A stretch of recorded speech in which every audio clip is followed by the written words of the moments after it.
자음에서 가장 먼저 배우는 글자가 이 흐예요. 자음은 모음 없이 홀로 소리 낼 수가 없습니다.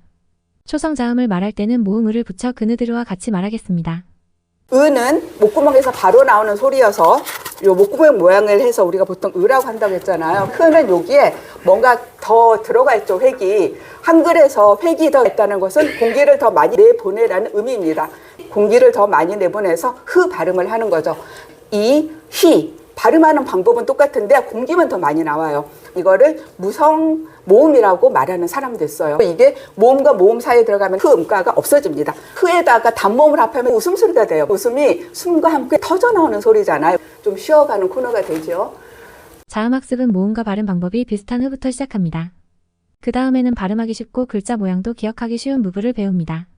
무부를 배우는데 무는 입술을 다문 모양이에요. 무, 부 소리를 내기 위해서는 일단 입을 다물어야 돼요. 모음 때문에 입이 벌려지는 거예요. 자음만으로는 소리를 낼 수가 없어요.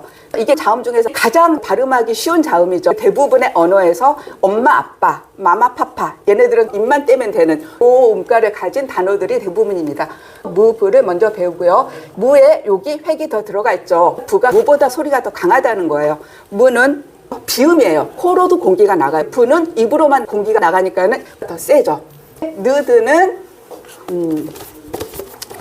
혀뿌리가 윗 잇몸에 닿으면서 느 이렇게 되는 거죠. 혀가 이렇게 구부러진 모양이 느입니다. 그리고 드도 마찬가지예요. 드도 소리 내는 방법은 똑같아요.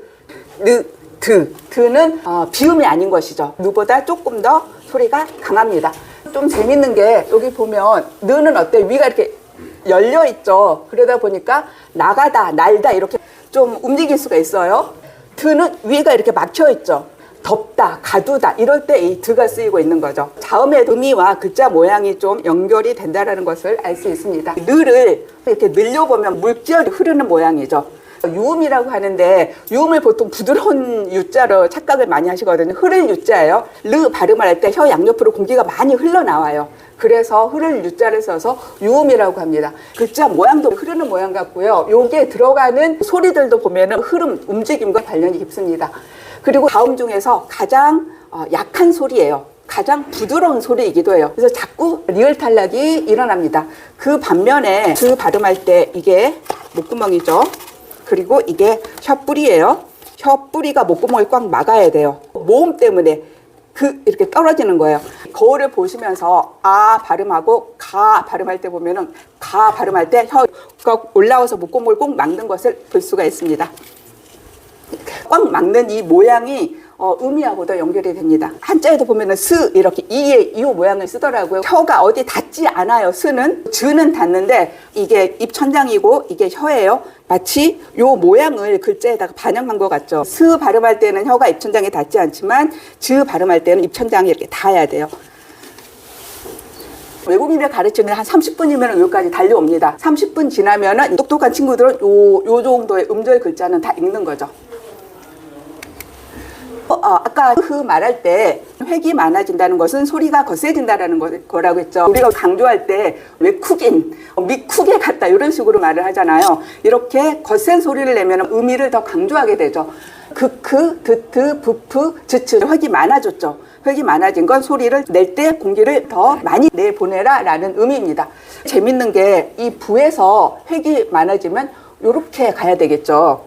요렇게 가야지 다른 거랑 맞아요. 획만 하면은 왜 세종은 요거를 굳이 이렇게 돌려가지고 옆으로 가기를 만들었을까?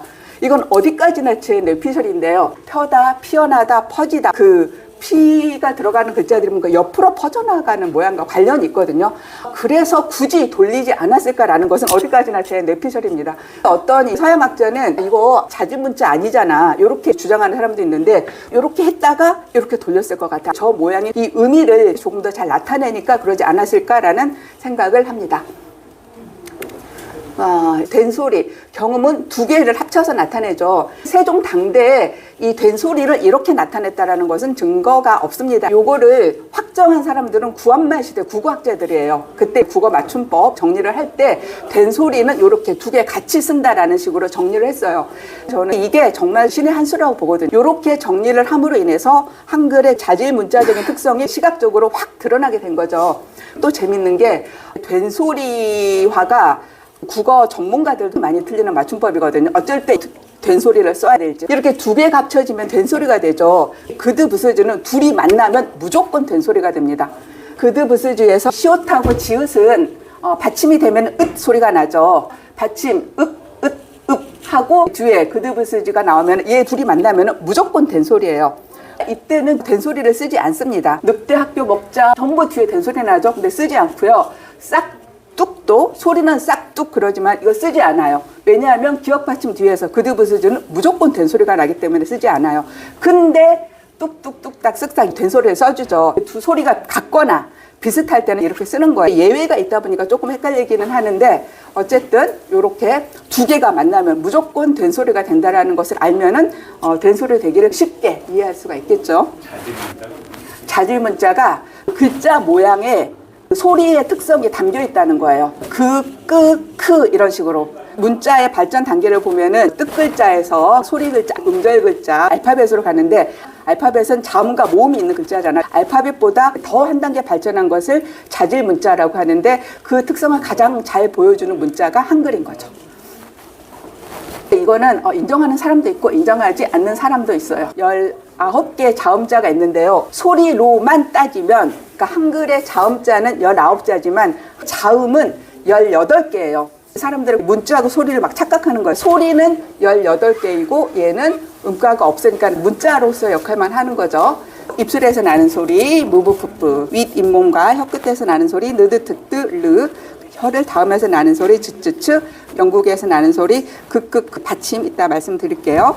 이에다가 살짝 혀를 대고 천장은 대지 말고 나는 소리 스스.